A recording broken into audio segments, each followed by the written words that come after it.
Hello again and welcome to the Hotspot. My name is Webb, here to give you my top 5 laziest players at Manchester United.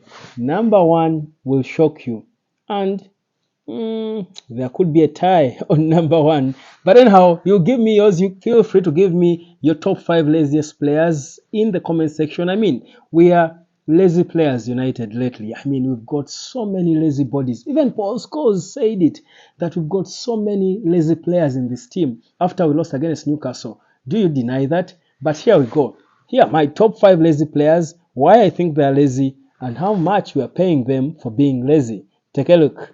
Number 5, Donny van de Beek. Listen, this guy joined Manchester United in 2020 as probably the hottest box-to-box midfielder in the world. He had bossed things at Ajax, almost leading them to utopia in the UEFA Champions League.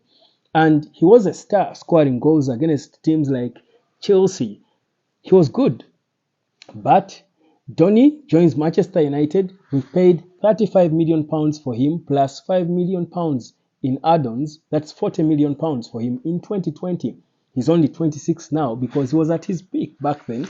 He was young. That's about going 4 years ago.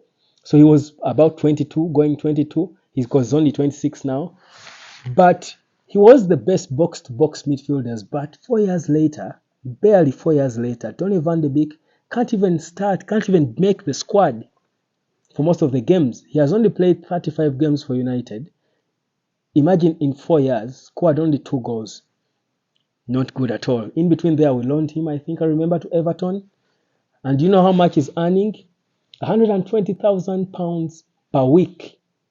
But you see, he's too lazy. He can't even make the squad. Why am I wasting my time on Donny? He should be out. Search him. Casualty number 1. Number 4. And I know this one will divide opinions, and I know some of you are too sentimental. Which player in the last summer transfer window did we United supporter wait for, like Christians do wait for Jesus? Christians do wait for Jesus Christ of Nazareth. Sofian Amrabat. Manchester United needs a backup for Casemiro. We need a backup for Casemiro before the window closes. I remember I was here all excited. I was dancing in my videos talking about Amrabat is coming. Because you know what? The biggest problem for Manchester United back then was a backup for Casemiro. And in Amrabat, we thought we had got our guy. We waited until the death of the transfer window, the last hour, the last day, to get our guy. Sofian Amrabat, signed on loan from Fiorentina for close to £10 million, about £8.5 million on loan, but with an option. Remember, Fiorentina kept us dragging till Liverpool came, asked about him. He said, I'm waiting for United. I got a call from Erik ten Hag. I'm not moving a muscle. I want United. We were all excited. He loves us. Let him come. He's our boy. Fiorentina gave us conditions.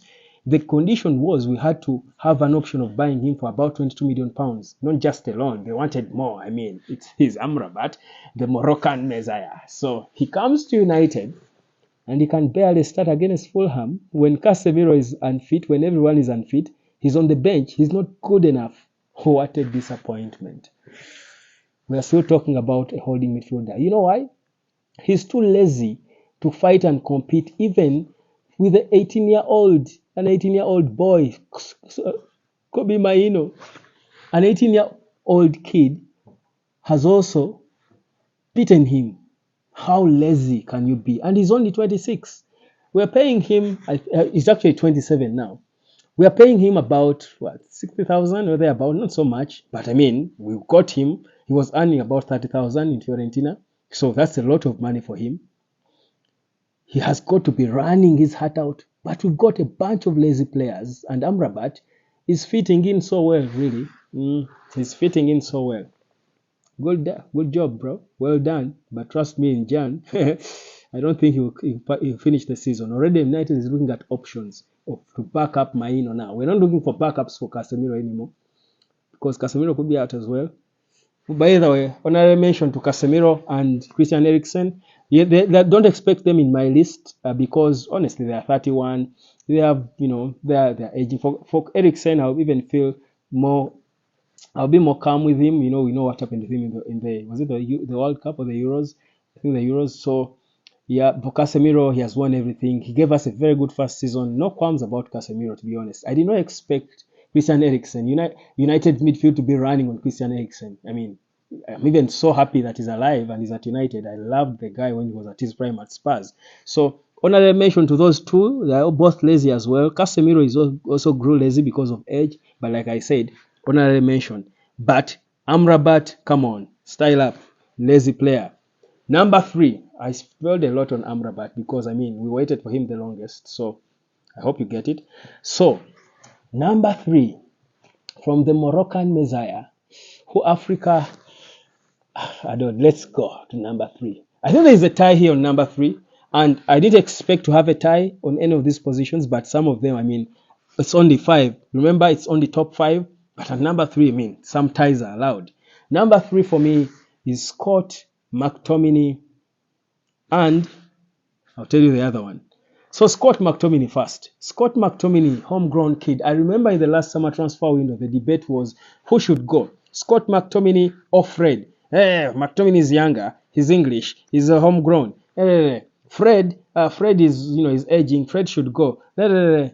Scott McTominay survives somehow, because I think it was reported at some point him and Maguire were supposed to go to West Ham, and somehow they both didn't. And he stays. Fred goes. Fred was perhaps doing a lot better than him. I would have preferred to keep Fred anyway. But Fred goes to Turkey. McTominay stays. And we are thinking, okay, that was motivation enough. This homegrown player has got to do it. What does he do? He warrants a start. He's starting games per game. And he has scored a few goals. But among all our regular starters, Scott McTominay is the laziest in the midfield.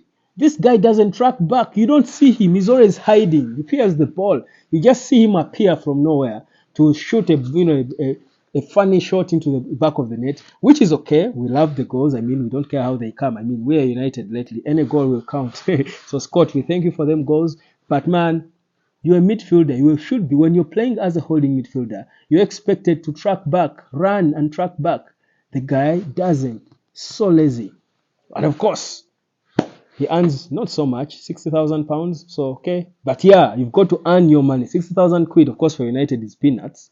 But, you've got players banished from the squad earning 350. Anyway. But, Scott, you need to work harder. You lazy players, making the gaffer look bad, worse than he is. The other player is Mason Mount. And I know, whether people say, Webb, what is Webb talking about? Do you watch Man United games? Mason Mount is running from left, right, and center. And then does what when he runs left, right, and center? Nothing. He's ineffective. So he's lazy. His running is ineffective. He's just running all over the place like a headless chicken. He has no focal point. Where is he going? And you're thinking, he's like he's on a warm-up.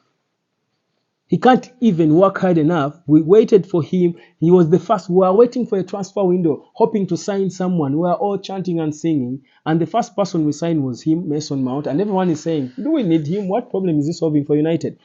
But Erik ten Hag was waxing lyrical, being all the mighty Erik ten Hag, Mr. Tactics, being tactical, telling us how he loves, he's good in transitions, his speed. What transitions has he made? Yet he cannot even transit from a bench player to a starter when half of our starters are sick. He's lucky. He's tied for number 3. Because, we've got the Kings, man. Who beats Marcus Rashford for number 2?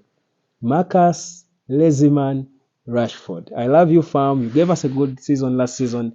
And I hate to say it, but man, your laziness is not in the body. Rashford's laziness, I feel like, and this might sound mean, I hate to sound mean, because Rashford gave us a good season. Players have a bad season, a purple patch. But I feel like Marcus Rashford's laziness is in the head. Like, you can't be Marcus Rashford, who is painted as the poster boy of Manchester United, but you don't learn that you need to assist. Your job is to assist Rasmus Højlund. You can't every day do the same thing, get the ball and run and run and run, and still try to go for goal when Hoyland has positioned himself. Every day he just keeps running like a headless chicken. So his body is not lazy. It's running all over the place. But his head is too lazy because the running doesn't yield anything. That game against Newcastle United. There is a dribble he made and he just forgot the ball behind and ran into a guy, traffic, and he lost the ball. And I'm thinking, use your head, bruh. The laziness for Rashford is the head, and that's one is the worst. I'm even surprised he's not my number one. Why? Why isn't he number one? Oh, someone is asking me, you didn't tell us what Mason Mount is earning. Guys, who doesn't know? He was earning £80,000 per week at Chelsea. He's now at 250k, 250,000 per week. I don't want to talk about these wages because, man, they will annoy me. I don't want to get annoyed. We're going into a new week, but I need to have some positive energy. And it's Christmas. I mean, Father Christmas and Christmas tree. It's Christmas month. I can't be mean. So, but yeah. Number two, back to number two, the highest paid player at the club, earning almost £400,000 per week. But everyone is saying, why is Marcus Rashford starting games? He is arguably our laziest and worst performing player now of all our starters. He's at number two. You know why?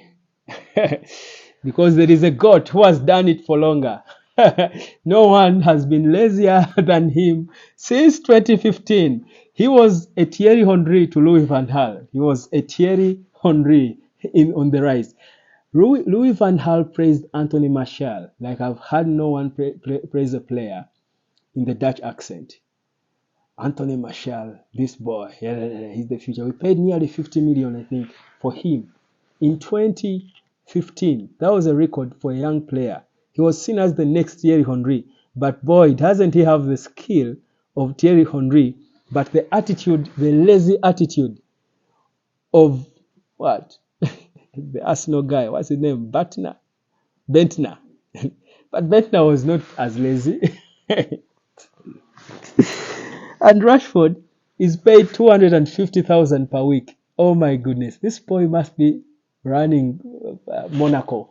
Because, I mean, imagine he has been earning so much since 2015 to come and run like he doesn't care. He's like some cool kid. He's on the pitch trying to look cool and try to look cool for the girls and go after the game. And you saw me with this French accent. So you got this nice haircut. You know, he looks good. I like the way he walks like a boss. I mean, he's a boss. I mean, he was bought for all that money in 2015. Now, where were you back then? Anthony Martial. Mr. Swaggerific. So as his smart goes, because he has got the skill, but boy, isn't he too lazy. Sir Jim Ratcliffe, just employ me to clean up this mess that this club is in. To just help, don't pay me. Don't pay me, please. Just get me to clean up the mess, to get all these bloody lazy players out of our club because they don't know what it means to put on that jersey, what that badge means. They don't know what it means. They need to know. We need to clean them out. Subscribe for Lazy United.